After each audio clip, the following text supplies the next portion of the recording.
Amém? Em Atos capítulo 2, no verso 42, a palavra do Senhor nos diz assim: e perseveravam na doutrina dos apóstolos, e na comunhão, e no partir do pão, e nas orações. E em toda a alma havia temor, e muitas maravilhas e sinais se faziam pelos apóstolos. E todos os que criam estavam juntos e tinham tudo em comum, e vendiam as suas propriedades e bens, e repartiam com todos, segundo cada um havia de fazer. E perseverando unânimes todos os dias no templo, e partindo o pão em casa, comiam juntos com alegria e singeleza de coração, louvando a Deus e caindo na graça de todo o povo. E todos os dias acrescentava o Senhor à igreja aqueles que se haviam de salvar. Amém? Meus irmãos, nesse texto, nós poderíamos falar, se nós pegássemos a palavra do Senhor como um todo, ela é muito rica sobre como ser uma igreja relevante. Mas antes de fato eu começar a falar a respeito disso, qual é a importância de nós estarmos falando a respeito disso? Veja, amanhã você vai trabalhar. Alguns talvez vai hoje ainda no terceiro horário. Mas você vai trabalhar. Alguns vão para a escola, outros vão para a universidade, outros estão cursando. A verdade é que amanhã nós somos filhos, aqui o prédio estará com as portas fechadas, não tem programação, mas não existe esta janela no nosso dia a dia. Todos os dias nós somos a igreja do Senhor Jesus Cristo. Então, de fato, compreendermos como é ser uma igreja relevante, eu estou falando como amanhã eu vou viver. Como amanhã, ao acordar, como eu devo me portar. Nós estamos falando de um evangelho prático. Estamos falando da prática do evangelho, sem misticismo. Mas o que envolve de fato ser uma igreja relevante? Na primeira quarta-feira nós falamos que ser uma igreja relevante é ser o sal e ser a luz do mundo, apontando para a salvação, o sal apontando para a justiça do Senhor. Mas como eu coloco isso em prática amanhã, quando eu encontrar o meu vizinho na padaria? Como eu coloco isso em prática amanhã, na primeira reunião do dia, 9 horas da manhã, quando você se conectar lá no Teams e fazer uma reunião com o seu chefe? Como de fato eu sou uma igreja relevante amanhã que não tem culto? Como eu sou uma igreja relevante com a reunião de time na empresa onde eu trabalho? Como eu sou relevante como igreja amanhã, 7 horas da manhã, no café da manhã da escola? Deus tem misericórdia de nós, não, 7 horas da manhã. Vocês estão entendendo a importância disso? Muitas vezes nós não conseguimos traduzir a palavra do Senhor para o nosso dia. Nós ouvimos a palavra, entendemos ela de forma mística ou espiritual aqui nesse ambiente, mas eu não faço ideia o que fazer amanhã. E o objetivo da primeira mensagem desse mês foi para dizer o seguinte: que você tem um propósito, e esse propósito é ser igreja, e ser igreja envolve fora daqui, não é aqui, é amanhã, aonde nós de fato estaremos.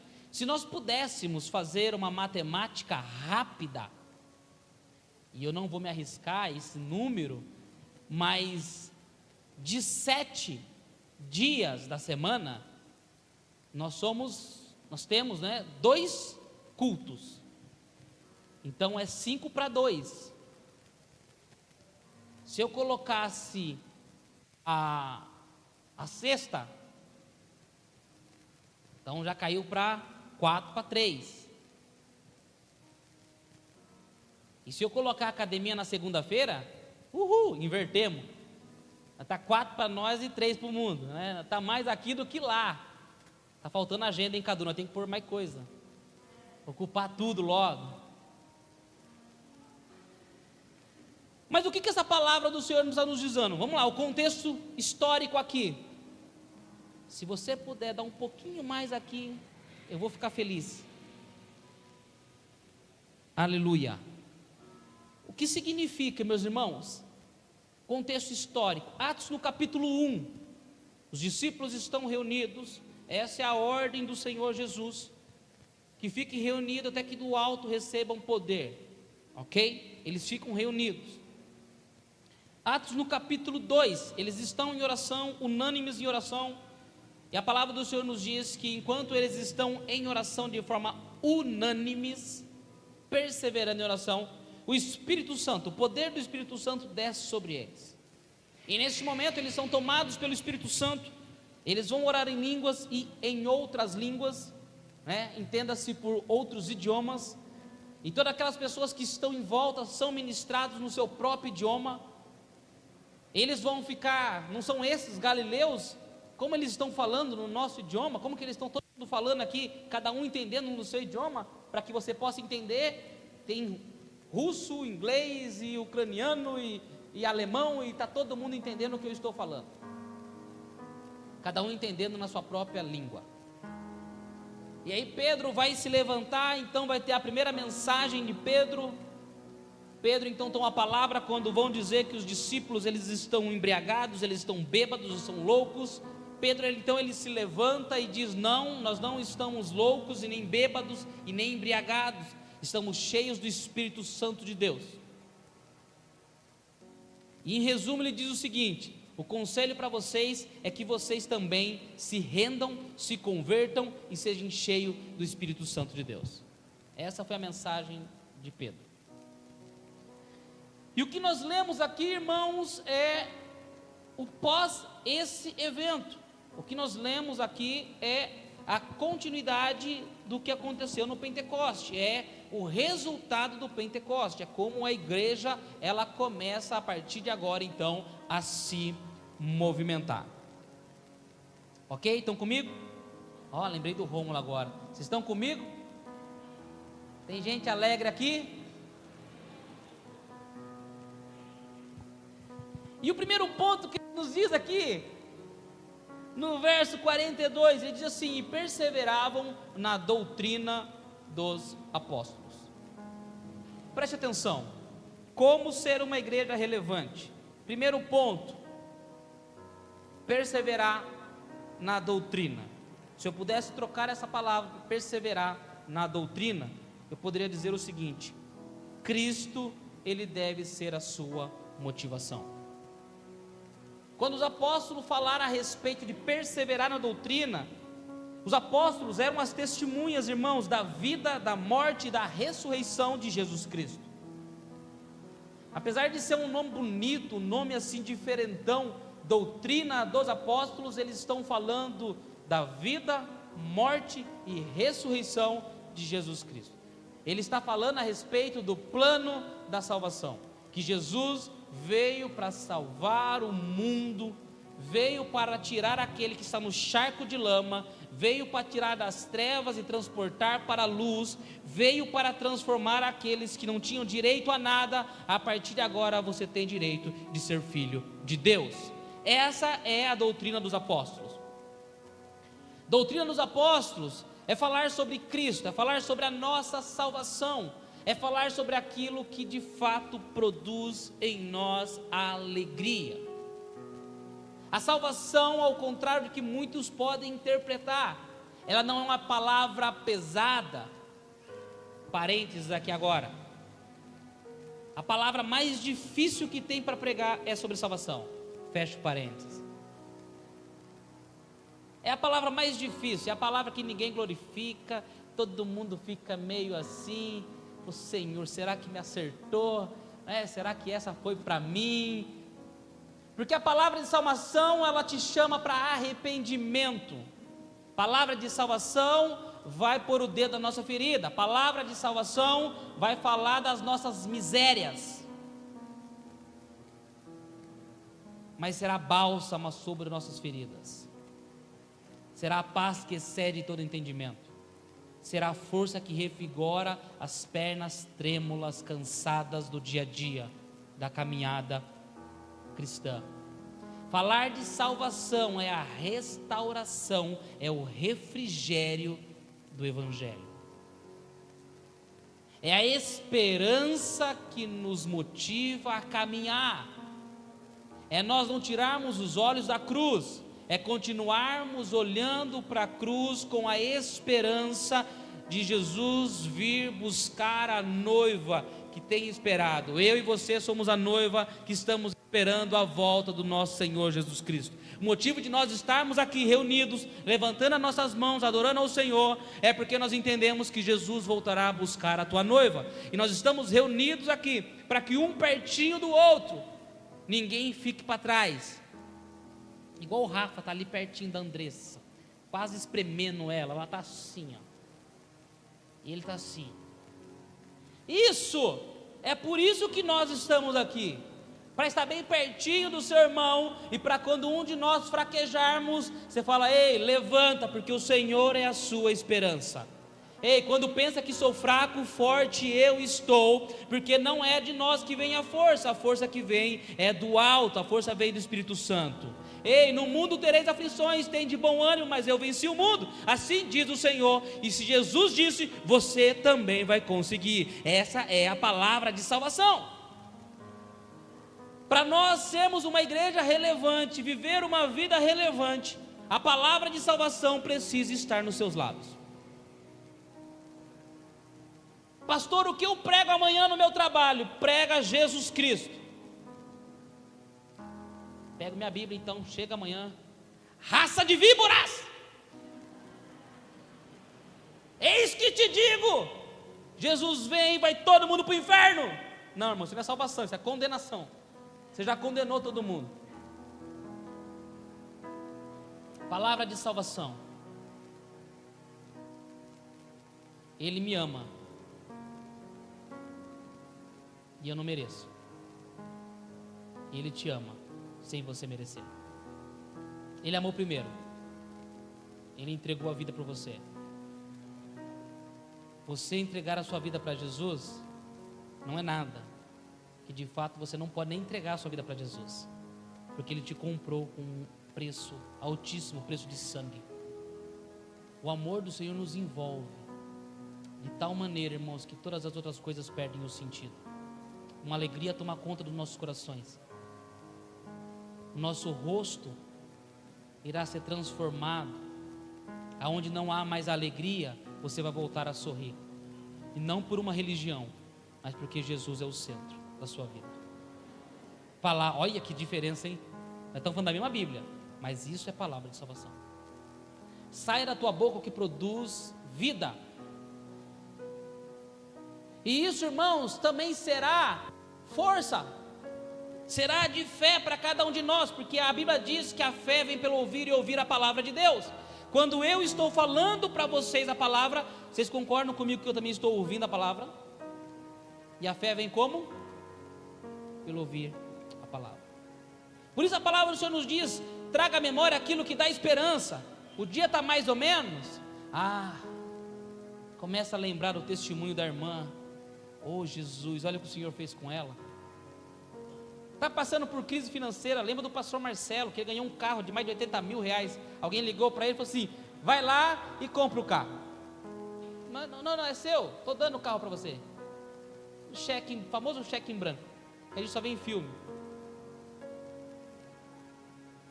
Está passando por enfermidade. Lembra o testemunho do pastor Felipe, do pai do pastor Felipe, da Sofia. Falou assim: puxa, aquilo vai. A fé vem pelo ouvir e ouvir a palavra de Deus.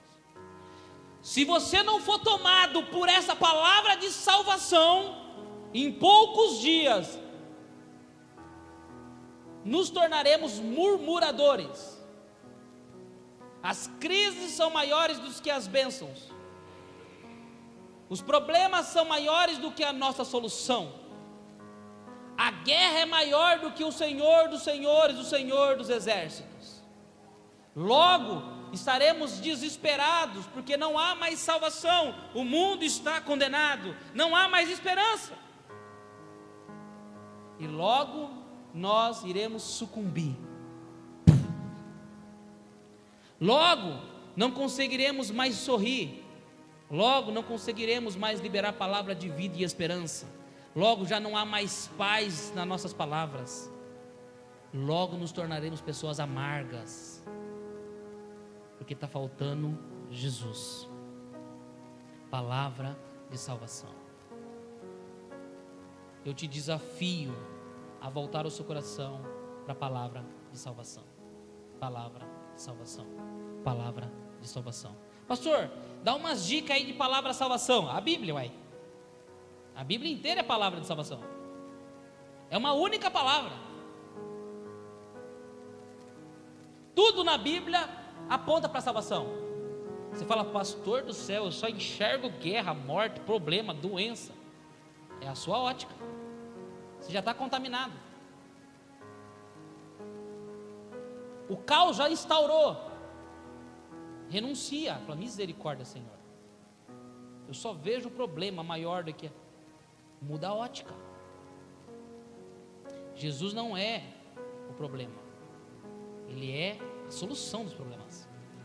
E nós não servimos a um Deus morto. Está vivo. Cristo está vivo e voltará buscar a tua igreja. Segundo ponto, meu irmão, que nós vemos aqui no texto. Isso aí é só a primeira vírgula, tá bom? E perseveravam na doutrina dos apóstolos. Poderíamos acabar aqui a palavra. Encerrou. É só isso. Mas ele continua. Ele fala o seguinte: e na comunhão. Não existe uma igreja relevante. Não tem como você ser relevante sem comunhão. Não tem como. Não tem como. A oração de Jesus, a última oração de Jesus em João 17. Jesus está orando pelos discípulos e no final do capítulo 17 ele estende a sua oração pela humanidade. E a oração deles é o seguinte: Jesus, Pai, eu oro por eles, orando para os discípulos, não para que o Senhor os tire do mundo, porque eles não pertencem ao mundo, mas eu oro para que o Senhor os livre das tribulações. A oração de Jesus pelos discípulos. E eu oro, Senhor, eu estendo as minhas orações por todos. E a minha oração é essa: que eles venham ser uns com os outros, da mesma forma que eu sou um com o Senhor. E desta forma o mundo saberá que eu sou o Jesus Cristo, Filho do Deus vivo.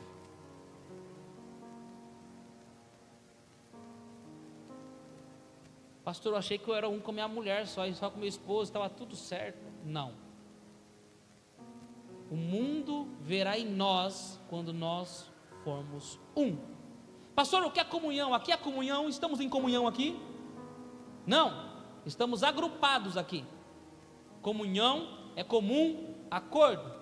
Todo mundo olhando para as mesmas coisas. Todo mundo falando das mesmas coisas. Todo mundo orando pelos mesmos objetivos.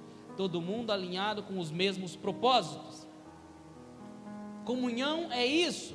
Estamos alinhados. Comunhão. Ih, pastor, então deu muito ruim. E está um pedindo carro azul, outro carro vermelho, outro quer uma bicicleta, outro não quer carro para ninguém. que acabe todos os carros e todo mundo volte a andar a pé, igual na época de Jesus. Exemplo simples de cada um puxar para um lado. Isso não é comunhão, tá, irmãos? Você deve me fazer a pergunta agora. Então deu muito ruim, pastor. Como que a gente alinha isso? A gente volta no tópico 1, palavra. Porque se eu estou alinhado com a palavra, e a palavra é o que me alimenta e me sustenta diariamente, e eu vivo um alinhamento céus e terra, da onde vêm os planos? Dos céus. E o plano dela? Dos céus. Então não tem como nós dois estar falando de coisa diferente. O problema está quando nossos planos não vêm dos céus. Agora nós temos um problema. Agora cada um sai correndo, quem pode mais chora menos. A gente só precisa de alguém que não consiga correr tanto e fica para trás. Importa que eu corra e chegue primeiro. Cultos individuais por causas individuais não é comunhão, é agrupamento de pessoas. E uma igreja relevante, ela precisa de comunhão. Por isso, meus irmãos, a mesa é tão importante. Por isso, sentar com o seu irmão é tão importante. Você vai ouvir histórias absurdas. Você fala, Jesus, que Bíblia ele está lendo? Está lendo o gibi do Chico Bento, isso que não está na Bíblia não. Isso aqui é arte da guerra, é Confúcio, é filosofia, mas não é Bíblia, é livro de receita, mas não é Bíblia. Aí afiar ele. Você fala, não, ungido do Senhor. Vem cá. Palavra de salvação. Vamos lá, deixa eu. Você está desanimado porque você está lendo Chico Bento e não a Bíblia. Injeta a palavra nele. Quando ele está alinhado com, aí acontece o quê? Há um alinhamento. Os discípulos, irmãos, eles estavam alinhados. Havia comunhão entre eles. E eles estavam queimando pelo mesmo propósito. A palavra do Senhor nos diz, meus irmãos, que uma casa dividida não subsiste. Se você não estiver alinhado com o seu esposo, vai dar ruim. E não é o diabo, é você mesmo. Ou é ele. E ele não é o diabo. Não me interpretem errado. Eu estou querendo dizer o seguinte: se você não estiver alinhado com o seu esposo, vai dar ruim. Se os seus filhos não souber qual é a direção da casa, pai, se os seus filhos não fazem ideia do que está acontecendo, qualquer lugar está bom. E aí vai dar ruim. Está cada um puxando para um lado. Isso nós estamos falando só da nossa casa. E a igreja? Jesus é o centro. Por isso, meus irmãos, você não pode sair correndo sozinho para resolver as suas vidas, os seus problemas, as suas mazelas sozinho. Essa não é a vontade de Deus. Pai nosso que estais no céu, santificado seja o teu nome.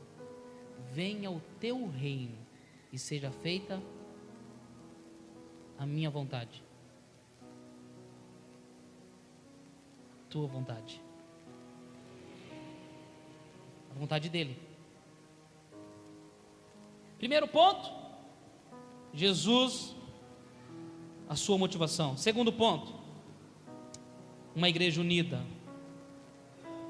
Não podemos ser uma igreja relevante nas sociedades se de fato o amor ao próximo não for o princípio da nossa vida. Preste atenção, o amor ao próximo, a nossa igreja ela vive isso, tá, irmãos? Louvado seja Deus por isso. Mas amar o próximo não pode ser um programa, não pode ser uma técnica, não pode ser um conceito, é estilo de vida. Você ama até quando o infeliz não merece ser amado. Você ama até quando te fere. Você ama até quando o dia está ruim. Você ama até sem querer amar. É estilo de vida, não é um conceito. Você entende isso, irmãos? Você pode ter um conceito, mas não viver ele.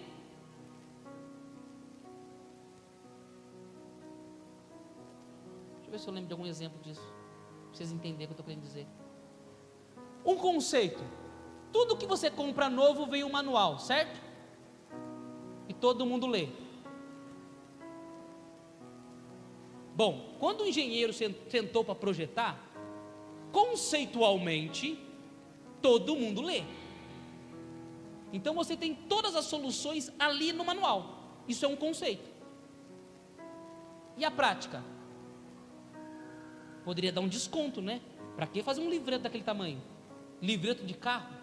Quem que lê manual de carro? Daquela grossura, poderia ter um desconto. Ou seja, a prática é diferente. Jesus te chama para um estilo de vida. Comunhão com o próximo é estilo de vida e não um conceito. Conceito a gente escolhe quando pratica. Estilo de vida você vive todos os dias. Terceiramente,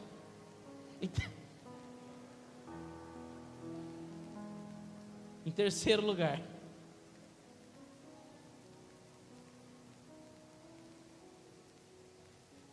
perseverar na doutrina dos apóstolos, na comunhão, meu tempo acabou, e no partir do pão.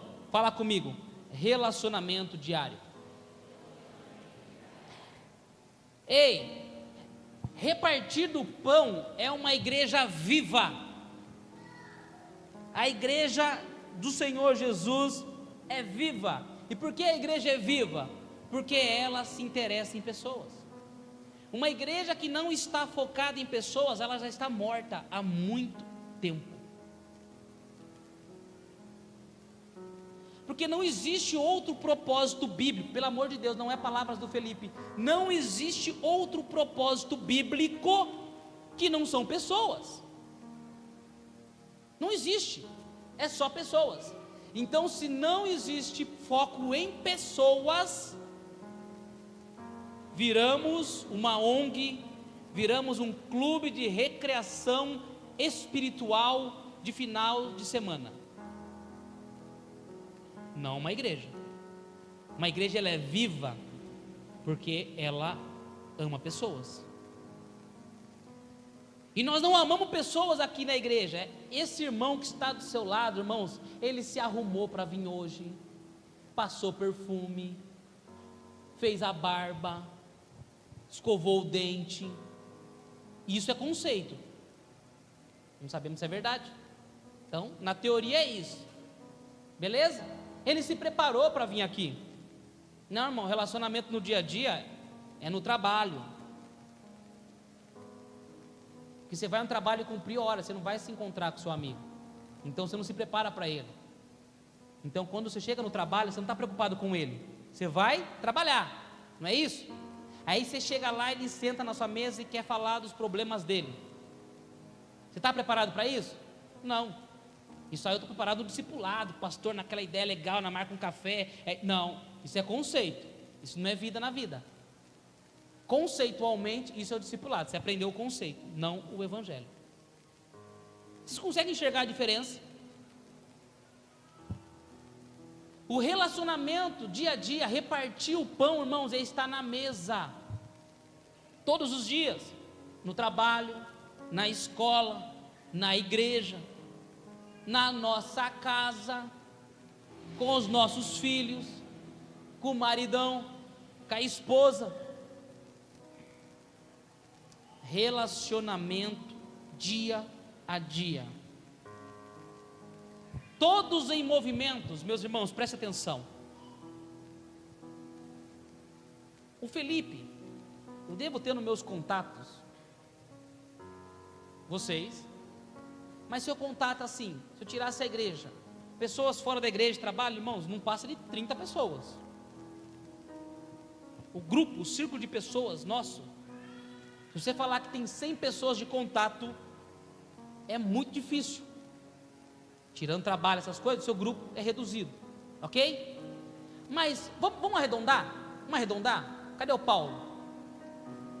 Paulo está por aí?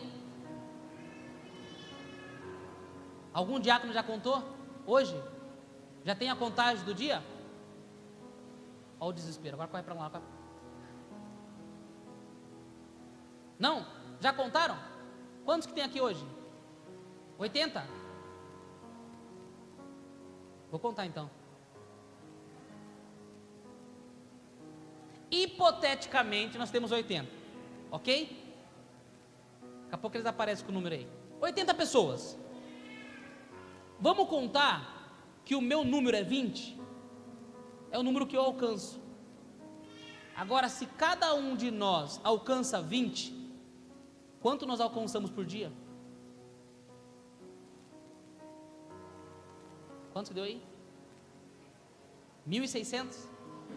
Diário. Aí se você é um barbeiro, que nem o Ivan, já cortou cabelo com o Ivan? Você pensa que ele é radialista e não barbeiro. Ele vai passar por uns 30, passar mais gente por ele todo dia. Você que trabalha com público, quantas pessoas passam no seu balcão, Rony? Quantos WhatsApp você manda? Por dia? Você entende? O corretor, quantas pessoas? Agora mudou então, irmãos. Todo mundo em movimento, e não é conceito, é estilo de vida. Eu vivo Jesus, e eu estou na mesa, são 1.600 pessoas por dia, no mínimo, só neste grupo, sendo alcançado pelo amor de Jesus. Entende? Mas existe um movimento da igreja e não do pastor. O pastor faz parte da igreja, ele está na igreja. Ele não é uma entidade separada da igreja. Estou junto com vocês. Entende isso? Relacionamento no dia a dia. E o quarto para nós orarmos, irmãos. Eles perseveravam na doutrina, na comunhão, no partir do pão e nas orações. Preste atenção, não tem como ser uma igreja relevante sem a perseverança na oração. Deixa eu te dar uma notícia assustadora. Você não vai conseguir. Humanamente, você não vai conseguir. Não dá. Fisicamente, você vai cansar. Vai ter dia que você está mais cansado, tem dia que fisicamente você não aguenta. Não tem como. Humanamente falando, um pastor não cuida de uma igreja de 200 membros. Não tem como. Não dá. O mundo corporativo inverteu a sequência. É 1 para 5. Nós estamos falando de uma igreja de 1 para 200, de 1 para 300. Não dá. Não tem como. Humanamente você vai desistir. Humanamente, irmãos, pessoas que não compreendem o que eu estou pregando aqui nessa noite, humanamente, vira as costas e sai da igreja, abandona a fé, deixa Jesus de lado, porque não suporta. Junto com o cansaço físico, vem cansaço emocional. Depois do cansaço emocional, sabe o que vem? Frustração, porque você quer fazer, o seu corpo não responde mais, e aí você sai se sentindo péssimo. Se nós não estivermos em oração, uns pelos outros, todos os dias, nós não podemos ser uma igreja relevante. Sabe o que significa ser uma igreja relevante? Se eu fosse traduzir para você, todos os dias você precisa orar da seguinte forma, ponha isso na sua oração: Senhor, que entre por aquela porta pessoas problemáticas, casamentos arrebentados, enfermos, bandido, prostituta, ladrão, abusador. Tô louco, pastor, que isso? Não vai entrar ninguém assim para ajudar, não, para somar? Ai, deixa eu te contar um negócio. Você não vai ficar chateado? Nós somos os piores. É duro ouvir isso, não é? Mas é, irmãos. É a misericórdia do Senhor. Porque se você pudesse voltar lá atrás, como que você chegou um dia na igreja? Lá para trás, quando você chegou? A gente era as pessoas que chegou com problemas, cheio de dificuldades, querendo abandonar Jesus, com raiva de Jesus, com raiva de pastor. E aí nós estamos sendo sarados. Até o ponto que a gente olha isso e assusta, de falar assim, não é possível que eu cheguei assim, tão ácido, tão azedo.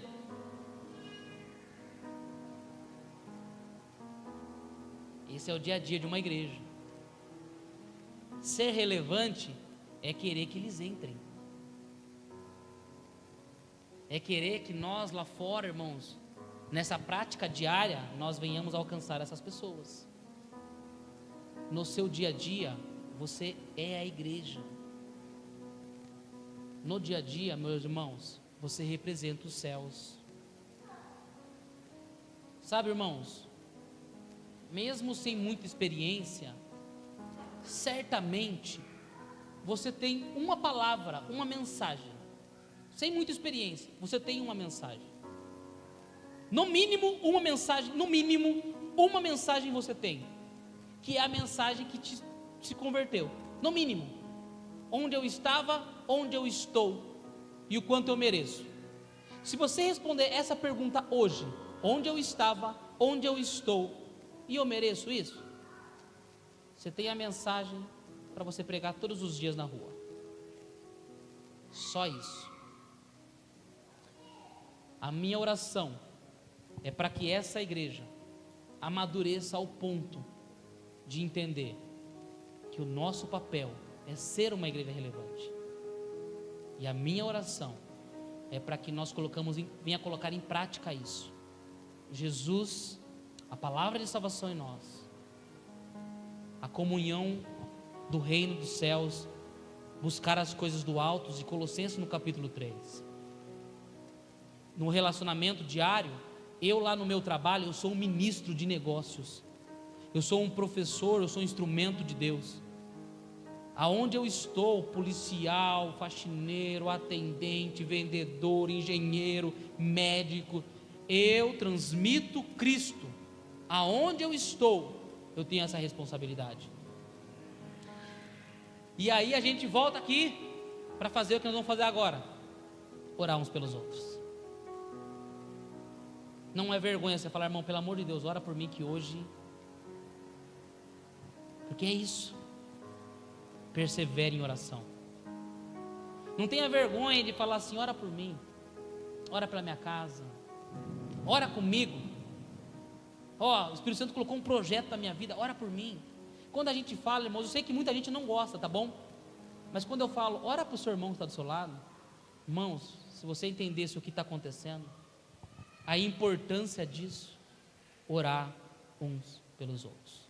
Persevere em oração. E que você seja essa igreja, pratique esta igreja relevante. Que os seus filhos vejam que você é uma igreja relevante. Que os seus pais aceitem Jesus através da sua vida. Que os seus amigos alcancem salvação pelo seu testemunho de vida.